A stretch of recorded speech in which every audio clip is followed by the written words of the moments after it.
Hello everyone and welcome to Katawa Shoujo, episode 40 episodes in. Cool, that's been quite a while. It's been almost 2 months now, 3 months since I started. It's getting in there.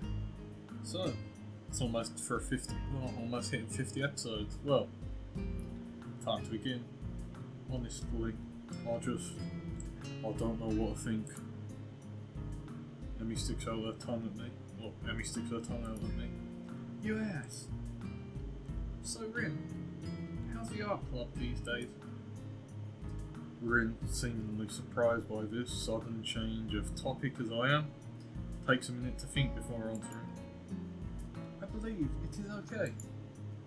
Although, Namiya keeps telling me to work harder.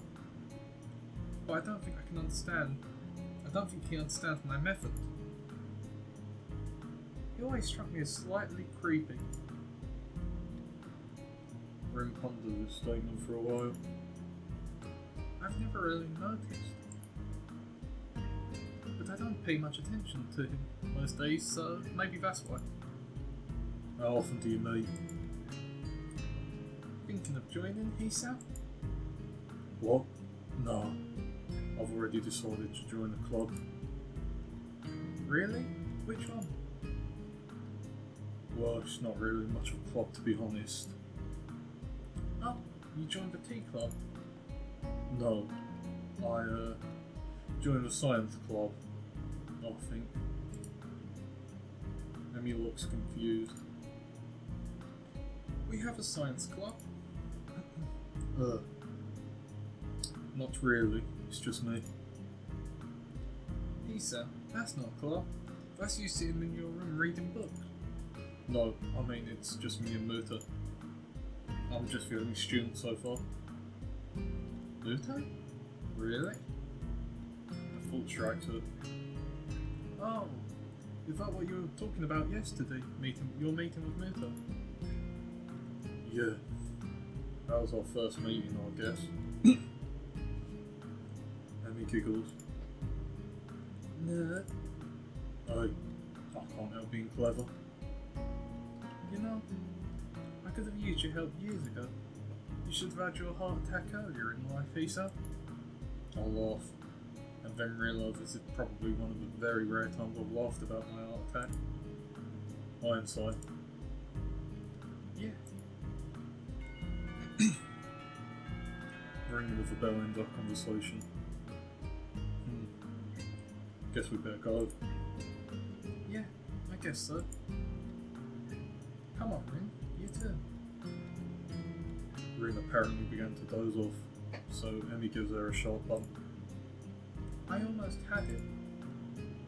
Sorry, but you need to go to class.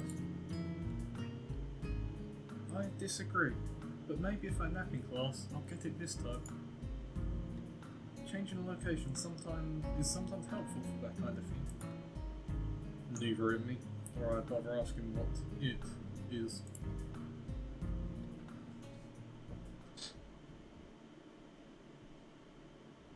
As we arrive at my classroom, Emi gives me a quick kiss and heads down the hallway, Rin in tow. Turn to enter the classroom to be met by the duo of Shizune and Misha. Misha seems to be fighting a losing battle to keep from breaking into a fit of giggles while she translates Shizune's latest rant. While we are pleased, nay thrilled to see how you've managed to make new friends and forge relationships. And we're such a cutie too, Hicha. I think that last part was probably Misha. We nevertheless feel compelled to politely remind you that this public displays of affection are strictly forbidden. Really? That's disappointing. Really? That's disappointing, Shi-chan. That's Section 8 of the Code of Conduct laid out in the student handbook. In this case, however, ignorance of the law may be your excuse as we are feeling lenient. Cool.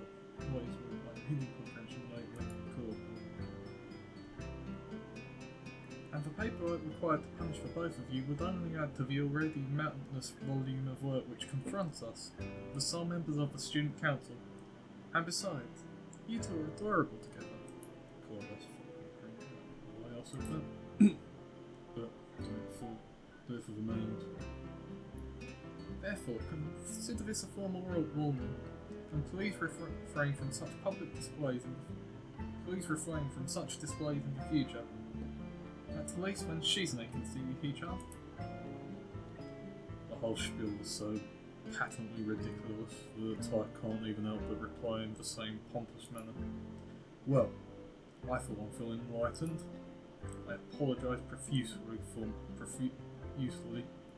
my rash action and will strive to contain my baser impulses, which, I fear, impel me towards such inappropriate displays of public affection. It is hardly my wish to burden an already overworked student council with such petty matters, and will do my best to make your lives easier in this matter in the future. At least, when Shizune is watching. This last line was delivered with a wink to Misha, who finally loses control of her laughter. Well said, Hisao. Chuckling a little myself, we enter a classroom. Class is uneventful, and after the final bell rings, I find myself alone with Muto again. So, it looks like we've assembled for the second meeting of the science club. Or is it the first? What do you think?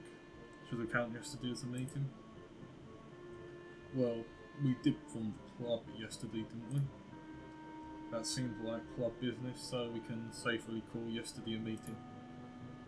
Muto smiles in his usual stilted and awkward way. I wonder if the muscles in his face are just not shaped the correct way to let him smile naturally. You really do have a knack for this, I think. Logical thought process, that is. I guess so. The scientist speaks with authority, Hisao. The answer is yes, I do. When the world wants to know how it works, we tell it, even if all we've got is a decent hypothesis. But we must sound certain anyway, because we're the authorities on the subject, right? He chuckles to go along with his awkward smile, his awkward joke. I'm doing my best not to grimace. I don't think that I'm being too successful. That's entirely false, of course. We know a lot, sure, but nobody's an expert on how the world works, if only because nobody can be sure. With no certainty, there are no experts. But we like to pretend sometimes. There's some things we can be certain of, right? Yes, but no. We know gravity's there, for example. To illustrate, Muto picks up a pencil and drops it. See? Still there. It's good to check every once in a while. That's why you still see researchers mucking about with gravity.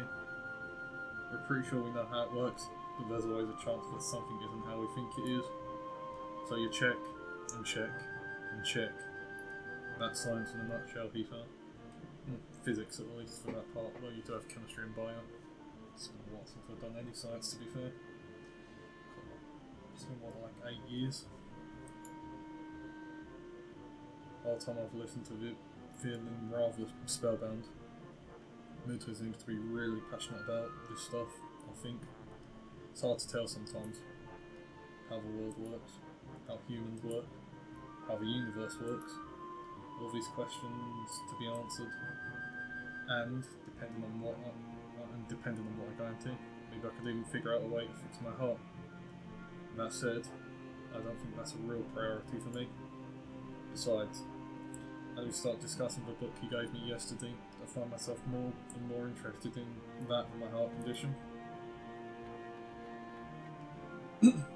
Before he even realised it, an hour's gone by. Well, let's call this meeting over for now, okay? We'll have another meeting tomorrow, or the day after. He considered this for a moment.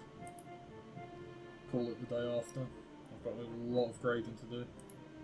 Okay, See you then. As I exit the classroom, I realise I don't have anything to do tonight. I mean, I didn't make plans, so guess I'll go to the library. Beats in my own work in my room anyway. The library always seems cooler than the rest of the building, probably to keep the book from getting damaged by excessive heat and humidity. Books are sturdy objects, but if you want to keep them in good condition, it takes a little effort. I've got several books that are so well worn, the pages are barely clinging to the spine. It seems impossible for them to still be usable, but if you handle them with care. I'll make my way to the main desk, where I spot Yuko, busying herself with something or another. She smiles as I enter and wave. I think this is all I end it here for today. Thank you for watching, and goodbye.